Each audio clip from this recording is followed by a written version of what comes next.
everybody. Welcome back to another episode of Hybrid Healing Hour. Today, we are going to be with a returning guest, Dr. John Neustadt, and we're going to be talking about how we can optimize our sleep naturally. So, John, will you go ahead and reintroduce yourself to our audience and tell us a little bit about yourself and how you got to where you are today?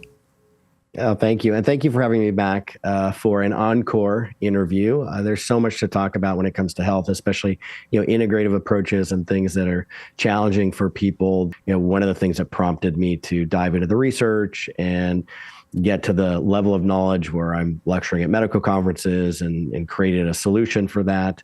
But for my background, I've been doing this for 20 years. I have a degree in naturopathic medicine, which is integrative medicine with conventional, pharmacology and approaches like that. But what we find with sleep is that the conventional approaches not only are not that effective, but they come with some serious risks. And sleep is a multifactorial issue. There are multiple and many potential explanations for what's going on, especially when you're talking about insomnia. So the best approach, in my opinion, is tackling it from various angles simultaneously, trying to identify underlying causes and correcting those.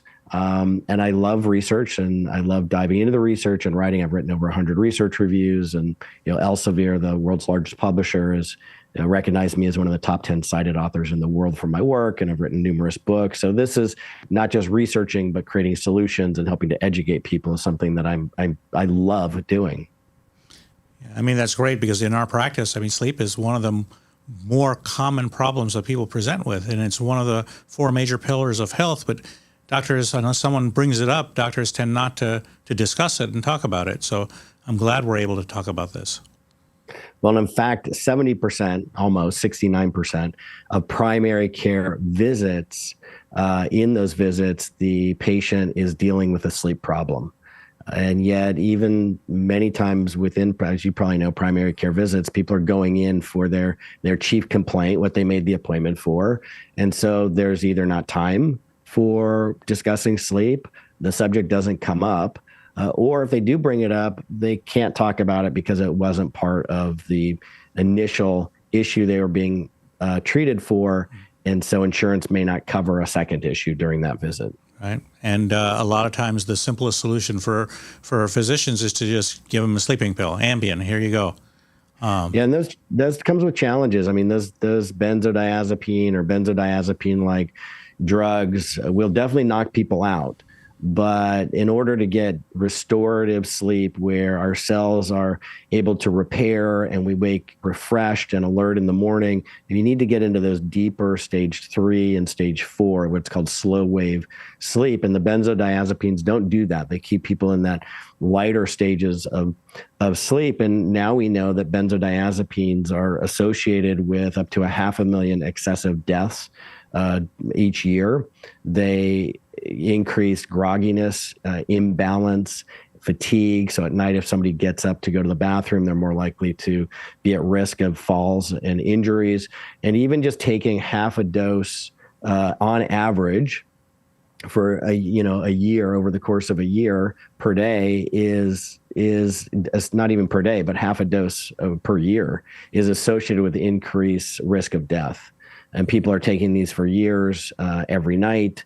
And there are other associations with some challenges with increased cancer risk and cognitive decline. So not great medications, very limited in their benefits, and incredibly high risk. Yeah. And that's why I wanted to have this because, like we said, a lot of people talk about sleep, but, at what point do you find lifestyle is the number one cause? What's your opinion on that? Because I find with the amount of stress people are going through these days, racing thoughts, hormone imbalances. What other caffeine things? Intake, Yeah, and caffeine energy drink. Yes, exactly. Even just consuming caffeine, within 6 hours of bedtime with the half-life, what other things do you see that could be inhibiting sleep or causing our restlessness? So in younger patients, I think it's more likely to be lifestyle issues. In older patients, it's more likely to be that or a combination of that with the changes, hormonal changes that occur as we age. So for example, in elderly patients, they produce about 60% less melatonin than younger patients do.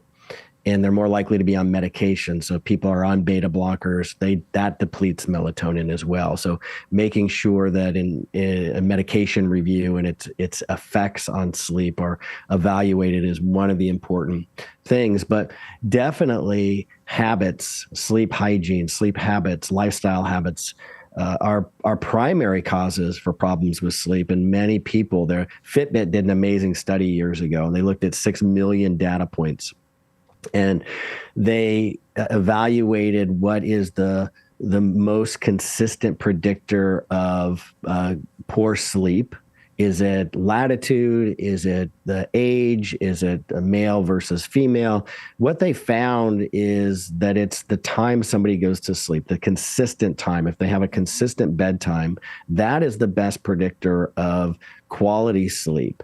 And what was happening and what they noticed in the data, the patterns, is that on Friday night, during the week, people would consistently go to bed at about the same time. They've got work, they've got school, but then on the weekends, Friday night, Saturday night, they'd go out, they'd stay up later, they would get less sleep, and come Sunday night, Monday morning, they had sleep difficulties because it's as if they flew to a different time zone. It's a phenomenon that they termed a social jet lag. And so that disruption of a circadian rhythm that people do because of the lifestyle, impacts sleep, but also just our technology. People over the last century have gotten 20% less sleep, and part of that is because we've got 24-hour electricity. Lights can be on, entertainment can be on any time of the day and night.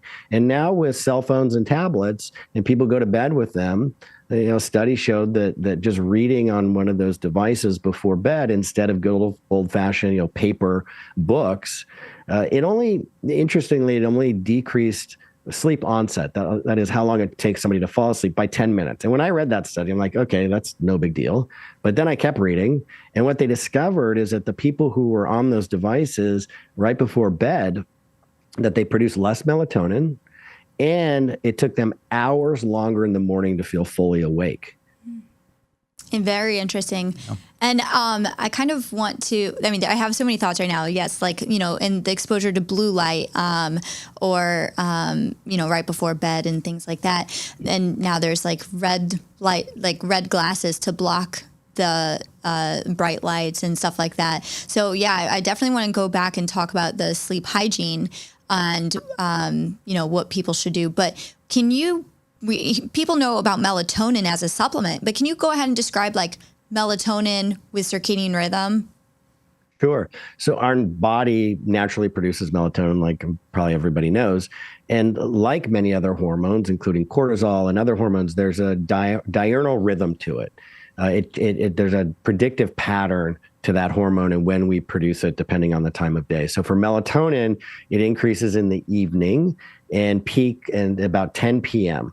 Its primary role is thought to be for sleep onset or sleep initiation. It's when light goes down, when the sun goes down, melatonin starts to increase in terms of our production of it.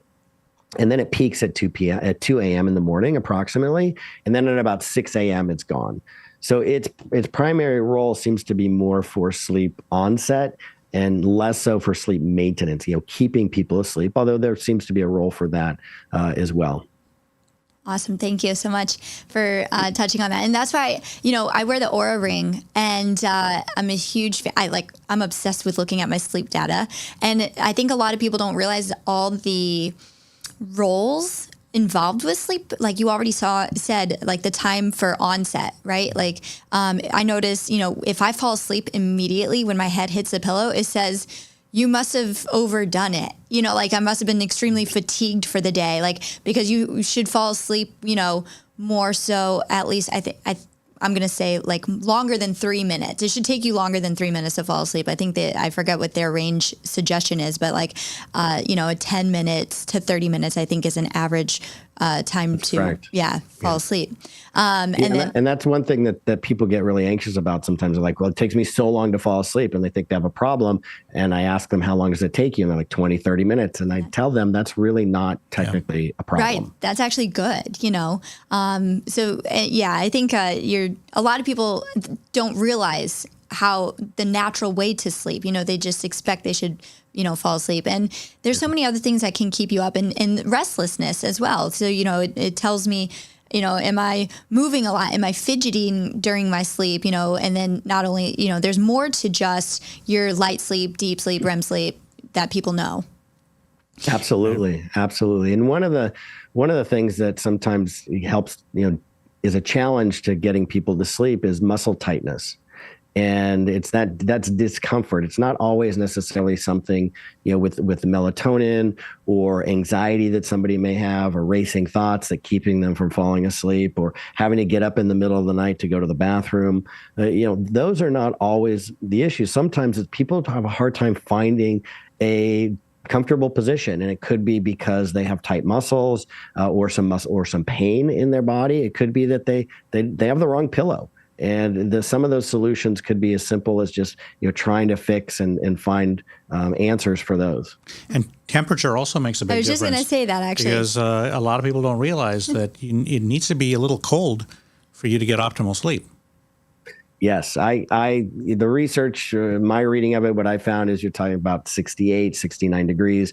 Some people, like my son, I don't know, maybe he would rather live up in Alaska or something, but he loves it really cold. I mean, like 65, 64. And it's about finding that temperature that works for you. Exactly. My AC just went out not that long ago, and we are in Florida, so it's always hot here.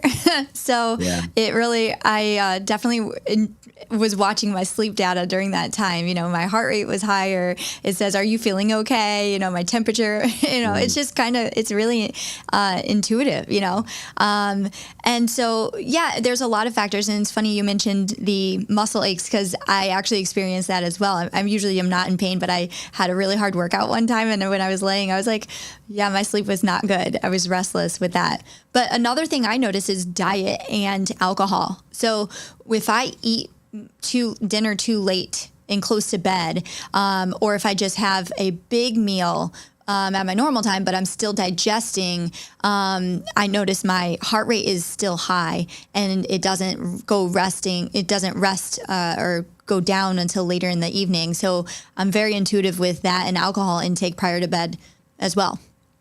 Both of those absolutely affect the sleep. Alcohol, if you drink before you go to bed, there's a lot of sugar in alcohol. And so people, can take a drink to help them fall asleep. But then what happens is that their blood sugar goes up. And so the body secretes more insulin to bring it down. And then the blood sugar drops too low. And then you produce cortisol and epinephrine to release the stored sugar from tissues like muscle to keep that blood sugar in balance. And it has the effect of also waking people up. So alcohol is not a good solution to try and manage somebody's sleep problems.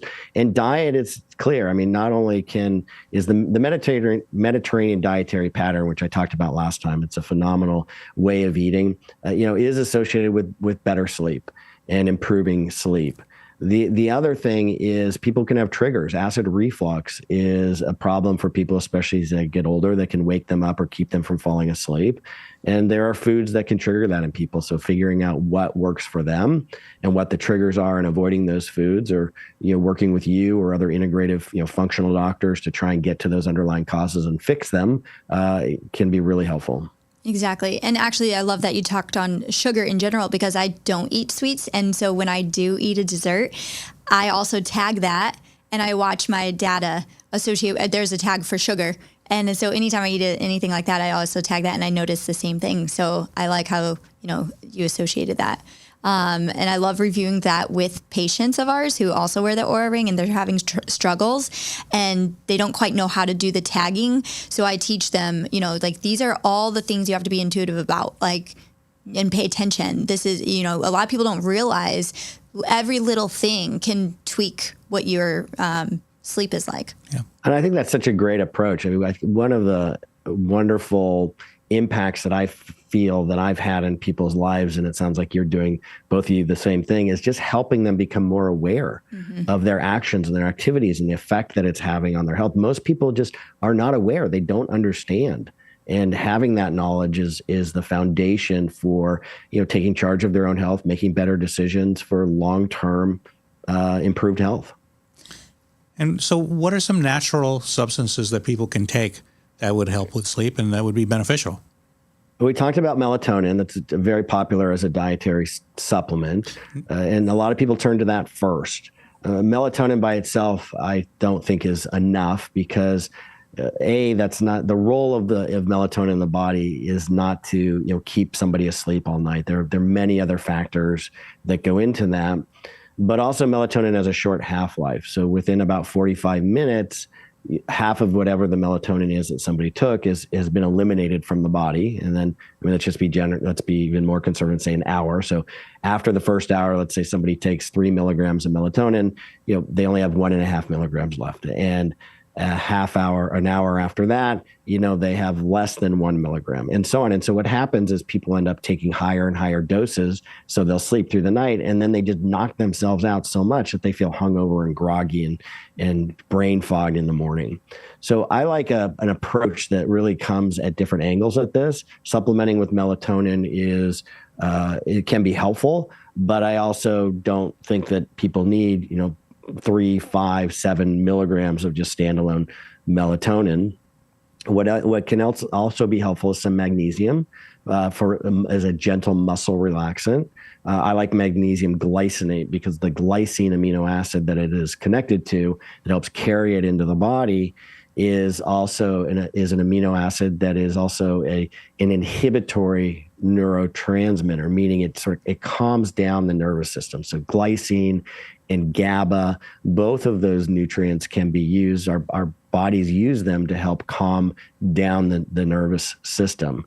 And that is both of those I like. I also like L-tryptophan. L-tryptophan goes down its pathway to produce melatonin, and it needs a little bit of vitamin B6 to do that. So I like to use a little bit of vitamin B6. And then adaptogenic herbs I'm a big fan of that help blunt that cortisol response or that stress, that rise in blood sugar that can happen during the middle of the night, more for sleep maintenance. And so things that help with that are ashwagandha. And then there are herbs that have calming effects working with the nervous system function, like the GABA function that I talked about. So jujube is one of those. Hops is another. When people drink beer and they get sleepy, well, it's the hops that's doing that in the beer. So I like using that botanically. I also like skullcap.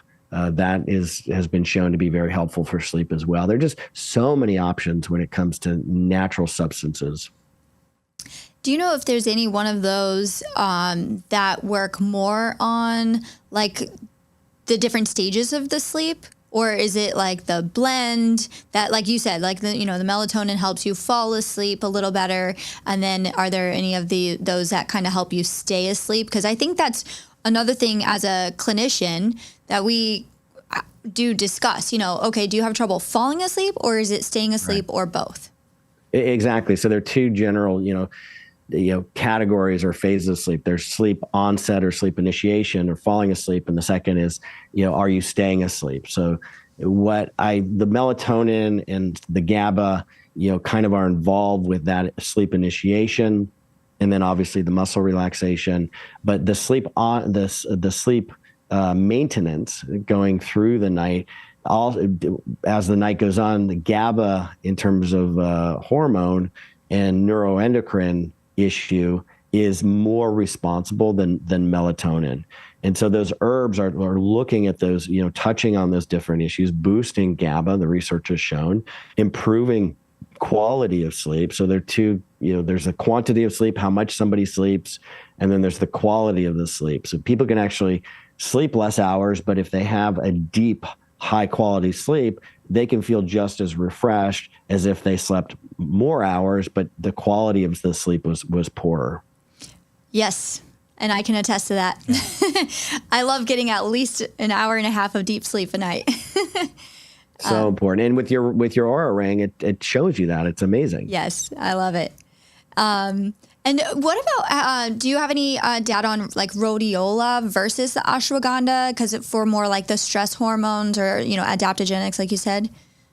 Yeah, I haven't looked at comparing the two of those. Okay. Just curious. And then, I think hormones also play a role in this. And people have to realize like there's many ways to optimize that naturally as well with, diet and exercise and some of these herbs and supplements. I mean, I think they work really well as an adjunct, right, to lifestyle. But they're not the end all be all. No, and I think that I created a product for sleep because of, I had a lot of people coming to me who, even despite the fact that there are lots of sleep products on the market, still having issues. I couldn't find something that worked consistently. One of the challenges is something may work, a dietary supplement for a little while with one person, then stop. That's what I was experiencing as well. So what I created was a biphasic time release delivery mechanism. So phase 1 releases its nutrients in the first 30 minutes to help people fall asleep. And then phase 2, the rest of its nutrients that have more of those adaptogenic herbs in them to help people stay asleep. And then, or if they wake up in the middle of the night, they can more easily go back to sleep. And then they wake up feeling just refreshed in the morning and ready to go. And that is just one piece, though. I'm not a fan of if somebody just wants to take a dietary supplement sleep product, that's their choice. But I think going to a doctor and getting an integrative evaluation, because you're right, hormones may be an issue. Cortisol is a hormone. We spoke about that. Melatonin is a nutrient, but it's also a hormone. We spoke about that. But also, as people get older, decrease in pregnenolone and estrogen in women can create insomnia, and not just because of hot flashes. A decrease in testosterone in men can create poor sleep. And I'm a fan of getting those tested when indicated and when safe. HRT can be phenomenal. We agree completely. And another thing I think that's underdiagnosed too is sleep apnea. And so if you have that, I think that needs to be treated immediately, or you need to be tested for it. And a lot of people don't want to get tested because they are saying, well, even if I have it, I don't want to wear the device. Right. And snoring is an issue, even without sleep apnea. Snoring can, create problems with people not getting into that deeper sleep or continually waking up during the middle of the night. I found sleep tape to be phenomenal at helping people. If it's not apnea, but it's just they're snoring, to keep the mouth closed, force them to breathe out through their nose, and repeatedly report to me their quality of sleep and how they wake feeling more refreshed and have more energy during the day. That's great. Yeah. I want to touch back on your product. What's the name of it? It's called Sleep Relief. Awesome. I love the biphasic release. There was actually, Ambien actually did something like that at one point. There was also a prescription melatonin, and I haven't seen it used much anymore. No. But that also did that and released it over time. Do you have a optimal? I know melatonin comes in so many dosages. Is there an optimal dose, and is there a dose that people should stay away from? So there are no studies looking at like a dose response study where they gave the participants different doses and they measured sleep quantity and quality or anything like that. Our body produces about 500 micrograms of up to 500 younger people 100 to I think it's 350 or 400 micrograms or picograms per night. So very small amounts of melatonin. And as I mentioned before, elderly, they can have up to a 66% reduction in their production. So I really like low doses of 1 to 2 milligrams, and combined with many other things. And that dose as well has been shown to improve bone density in women with osteopenia. So there are multiple benefits to that. Obviously, there are higher doses, 3-5 milligrams for the product I created because of the synergy of all the different nutrients and the different pathways that they are affecting. I settled on a lower dose because of clinical trials, because of our own physiological amounts that we're producing, and the synergy with other nutrients. I love it. I love that technology. And then can you maybe touch a little bit on GABA? And I didn't know about the juju, what you said. That's really interesting. But I know I had a supplement. It was like a growth hormone analog supplement that had a little bit of GABA. So they recommend, we do growth hormones right before bed on an empty stomach. And when I did that, I found randomly, like after a couple of weeks, I was like, I am waking up every day at 3 a.m. in the morning, wide awake. And so then I stopped that and I started doing it in the morning and I didn't have an issue. I went right back to good sleep. But I guess I reacted differently to the GABA that was in it. So that was you mentioned 2 supplements. So you think it was the GABA and not the growth hormone? I do. Or the combination, maybe. Maybe the combination, but I did other growth hormone, no problem, without the GABA. That's interesting. I'm not really sure, except if GABA was wearing off, you took a high dose and then it was eliminated from your body around, that time in the morning, maybe there was a rebound effect that occurred. I don't know. I'm speculating. Yeah, that could be. Well, because it was a blend. So I didn't know how much was in it. Got it. But what have you found in how GABA affects sleep? Because we also heard of, someone else saying that they're doing actually gabapentin for increasing HRV. HRV, the heart rate variability, deep sleep, and they say it works for them. Yeah, that's great. I don't know about gabapentin for that. I've not heard of that. And in terms of GABA itself, the research is very clear that it increases the parasympathetic tone, it reduces alertness, it helps people calm down, and it's important for sleep. It's not something I don't tend to use one thing, just GABA. In fact, I never have. So I can't really comment on that because I'm always coming at this from different approaches, and GABA is just one of other nutrients that I'd want to put on board to help people. Right. Does the juju herb, does that just help your body stimulate its natural GABA? So jujube is great. I love it. It's Ziziphus is the Latin name for the genus. And it is indigenous to Southeast Asia or Asia and Southern Europe. And it's been used for centuries. It stimulates, it has GABAergic effects. So it helps increase that GABA naturally in the body. Great. It's one of the things, but it's used for many other things. It's been used as an antitussive, in traditional ethnopharmacology. It's been used for infections.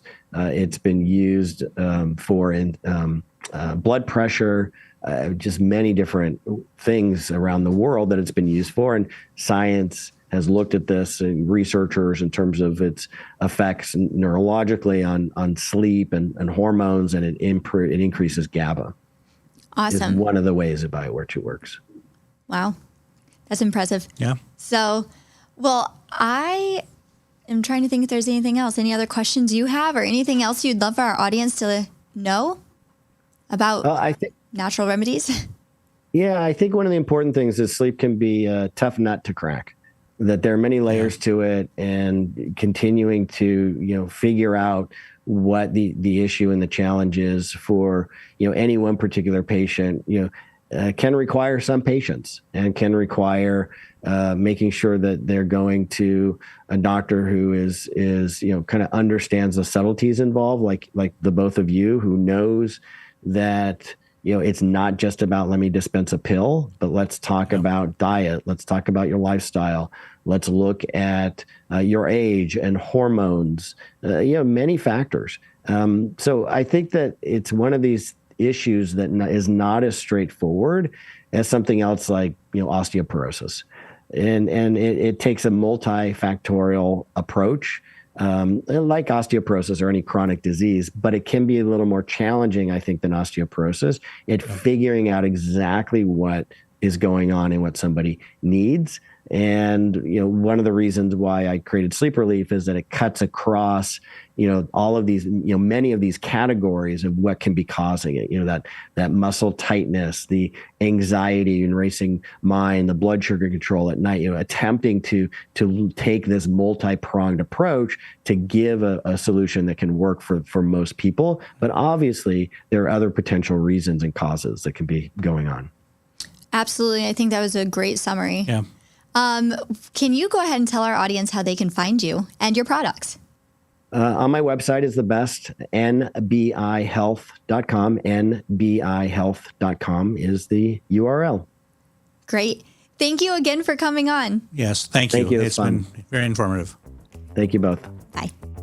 The information contained in this podcast is provided for informational and educational purposes only and is not intended for the purposes of diagnosing, curing, treating, or preventing any disease. This podcast is provided on the understanding that it does not constitute medical or other professional advice or services. Before using any products or services referenced on this podcast, consult with your healthcare provider, carefully read all labels, and heed all directions and cautions that accompany the products. Information found or received through the podcast should not be used in place of a consultation or advice from a healthcare provider. If you suspect you have a medical problem or should you have any healthcare questions, please promptly call or see your healthcare provider. This podcast, including Dr. Brian Marias, Deanna Weilbacher, and Hybrid Medical Solution, do not claim responsibility for any adverse effects from the use of information contained herein. Opinions of guests are their own, and this podcast does not endorse or accept responsibility for any statements made by the guests. This podcast does not make any representations or warranties about guest qualifications or credibility. This podcast may contain paid endorsements and advertisements for products or services. Individuals on this podcast may have a direct or indirect financial interest in products or services referenced. If you would like to submit any questions or if you have any topics you would be interested in hearing about on future episodes, please contact us through our website, www.hybridmedicalsolution.com. That is solution with no S at the end. Follow us on Instagram and Facebook, all under Hybrid Medical Solution.